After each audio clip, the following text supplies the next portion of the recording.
T'as envie de quitter ton job, mais pourtant tu n'y arrives pas. Dans cette vidéo, je vais t'aider à lever tous les freins qui t'empêchent de prendre cette décision.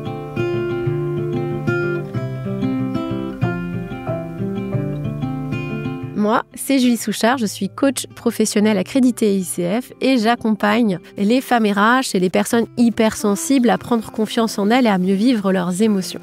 D'ailleurs, en ce moment, je t'offre mon défi 28 jours pour t'affirmer en tant que femme RH et tu trouveras la description de ce défi gratuitement en lien de cet épisode. Alors, le premier frein, la première question qui arrive, c'est est-ce que c'est vraiment la bonne décision ?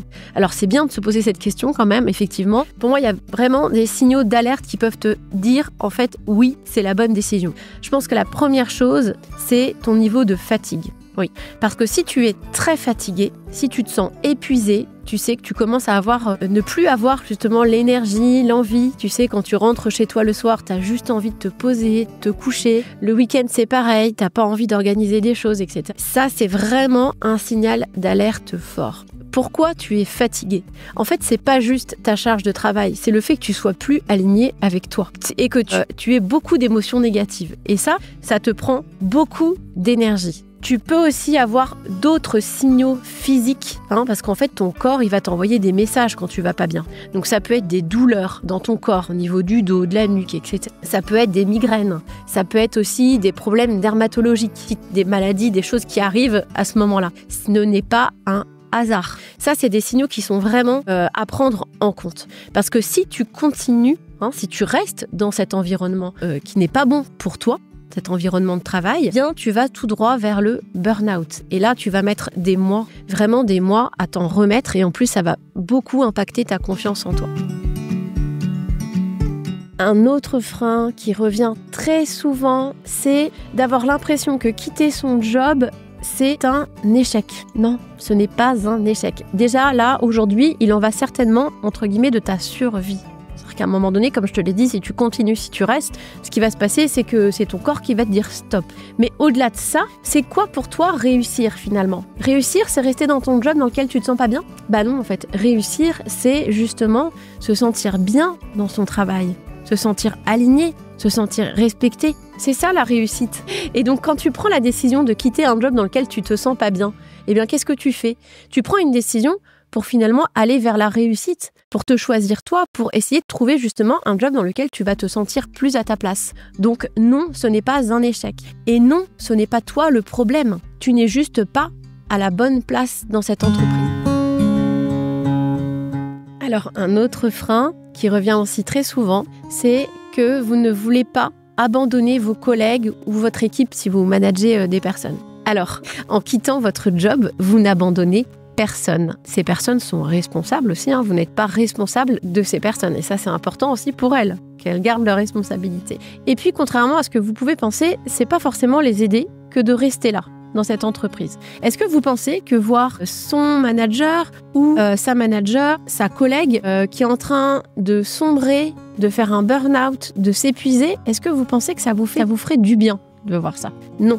Par contre, de voir sa collègue ou sa manager prendre une bonne décision pour elle, c'est vachement inspirant, non ? Ça peut même, du coup, les aider aussi à prendre une décision qui impacte leur vie positivement. Donc non, je le répète, en quittant un job toxique ou un job dans lequel vous ne sentez pas bien, ce n'est pas abandonner vos collègues ou votre équipe. Puis d'ailleurs, vous pouvez garder contact.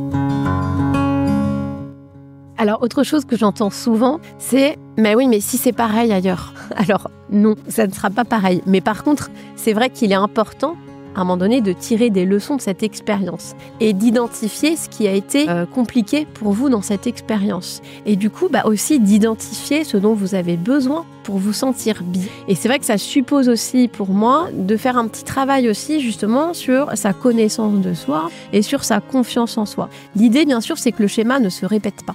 Mais en tout cas, soyez sûr que non, ce n'est pas partout pareil. Mais par contre, il faut changer votre posture aussi.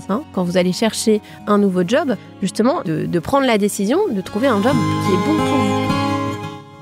Alors, avoir peur de quitter son job, c'est complètement normal. J'ai même envie de dire, c'est humain. Si tu es un être humain, c'est normal que tu aies peur. Pourquoi ? Parce qu'en fait, tu sors de ta zone de confort. Et tout le monde, je dis bien tout le monde, peut-être à part les psychopathes, mais toutes les personnes qui sortent de leur zone de confort ont peur. Ok ? Après, la peur ne doit pas forcément nous empêcher de passer à l'action, d'agir. Il faut déjà commencer par les accepter, ces peurs. C'est-à-dire déjà se dire que c'est normal d'avoir peur. Et de ne pas attendre, entre guillemets, de ne plus avoir peur. En se disant, je quitterai mon job quand je n'aurai plus peur. Non, parce que ce moment, il n'arrivera jamais. Non, il faut les accepter. Dire, ok, c'est normal que j'ai peur. Et il faut aller un petit peu plus loin.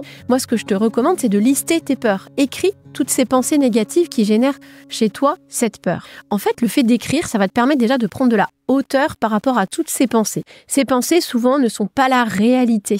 C'est pas forcément la vérité. Ce sont des pensées négatives que tu vas avoir. Et puis, tu peux essayer justement d'y apporter une réponse. Ça peut aussi t'aider à construire ton projet. Ça peut t'aider à poser des actions pour t'aider à avancer. En fait, ce qui est aussi important, c'est d'avancer petit pas par petit pas. Très souvent, on a peur, on a envie de quitter son job, on a peur et du coup, on ne fait rien. Mais en fait, il y a plein de petites actions que tu peux déjà entamer avant de quitter vraiment ton job. Ça peut être déjà de travailler sur soi, d'explorer un peu ce qu'il y a en toi, ce qui pose problème dans ton job. Ça peut être aussi entamer un questionnement sur ce que tu veux trouver. Ça peut être te faire accompagner, etc. Il y a plein de choses. C'est pas forcément demain de poser ta démission, mais déjà de poser des petites actions. Alors, un autre point très important sur lequel je te recommande de travailler, c'est sur ta confiance en toi, voire ton estime de toi. Très souvent, c'est ce qui va te pousser à rester dans un job malgré le fait que ça te pourrisse la vie. Pourquoi ? Parce qu'en fait, tu vas toujours faire passer les autres avant toi. Donc, le jugement des autres, le regard des autres, et du coup, tu t'oublies, tu te sacrifies, et ce qui peut te mener parfois, justement, au burn-out. Donc là, c'est vraiment important que tu apprennes à te connaître, à t'accepter, à t'aimer et à t'affirmer. Parce que c'est vraiment ça qui va te permettre de prendre les bonnes décisions pour toi et d'arriver à une vie alignée avec toi-même, de trouver un job qui te correspond, dans lequel tu peux t'épanouir. Et ça, c'est quelque chose que je peux t'aider à faire via mon programme. C'est un programme qui dure 4 mois et si tu veux en savoir plus sur ce programme, je te mets le lien en description de cet épisode.